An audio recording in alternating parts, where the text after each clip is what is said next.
देश इस समय महंगाई, युद्ध और आर्थिक दबाव जैसी बड़े मुद्दों से जूझ रहा है। इसी बीच प्रधानमंत्री नरेंद्र मोदी ने देशवासियों से अपील की है कि फिलहाल सोना कम खरीदें, पेट्रोल बचाएं और विदेश यात्राएं कम करें। लेकिन इस अपील पर राजनीति भी तेज हो गई है। कांग्रेस नेता राहुल गांधी ने इसे सरकार की नाकामी बता दिया है। आखिर पूरा मामला क्या है, आइए समझते हैं। ईरान युद्ध और मिडिल ईस्ट में बढ़ते तनाव का असर अब पूरी दुनिया पर दिखाई देने लगा है। पेट्रोल डीजल के दाम बढ़ रहे हैं, विदेशी बाजार अस्थिर है और कई देशों की अर्थव्यवस्था दबाव में है। इसी बीच प्रधानमंत्री नरेंद्र मोदी ने हैदराबाद में एक जनसभा के दौरान लोगों से कुछ खास अपीलें की। प्रधानमंत्री मोदी ने कहा कि देश को आने वाले समय के लिए तैयार रहना होगा। उन्होंने लोगों से एक साल तक सोना कम खरीदने, विदेश यात्राएं कम करने और पेट्रोल डीजल की बचत करने की अपील की है।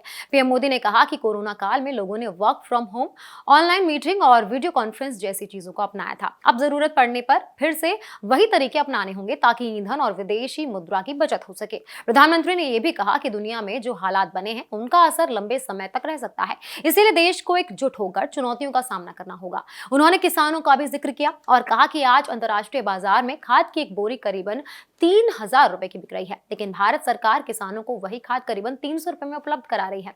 पीएम मोदी के इस बयान के बाद राजनीति भी काफी गर्म हो गई है। कांग्रेस नेता और लोकसभा में नेता विपक्ष राहुल गांधी ने सोशल मीडिया प्लेटफॉर्म एक्स पर प्रधानमंत्री की अपील पर तीखा हमला बोला है। राहुल गांधी ने लिखा कि सोना मत खरीदो, विदेश मत जाओ, पेट्रोल कम जलाओ, खाने का तेल और खाद कम इस्तेमाल करो, मेट्रो में चलो और घर से काम करो। ये उपदेश नहीं बल्कि सरकार की नाकामी के सबूत हैं। राहुल गांधी ने आगे कहा कि 12 साल में देश को ऐसी स्थिति में ला दिया गया है जहां अब जनता को बताया जा रहा है कि क्या खरीदना है और क्या नहीं। राहुल गांधी ने भी ये भी आरोप लगाए हैं कि सरकार हर बार जिम्मेदारी जनता पर डाल देती है ताकि खुद जवाबदेही से बच सके। राहुल गांधी ने यह भी कहा कि देश चलाना अब कॉम्प्रोमाइज्ड पीएम के बस की बात नहीं रह गई। अब इस पूरे मामले में दो अलग अलग तस्वीरें सामने आ रही हैं। सरकार का कहना है कि ये समय देश हित में सावधानी बरतने का है, जबकि विपक्ष इसे आर्थिक हालात और सरकार की नीतियों की कमजोरी बता रहा है। विशेषज्ञों का मानना है कि मिडिल ईस्ट में युद्ध का असर भारत जैसे देशों पर जरूर पड़ता है, क्योंकि भारत बड़ी मात्रा में तेल आयात करता है।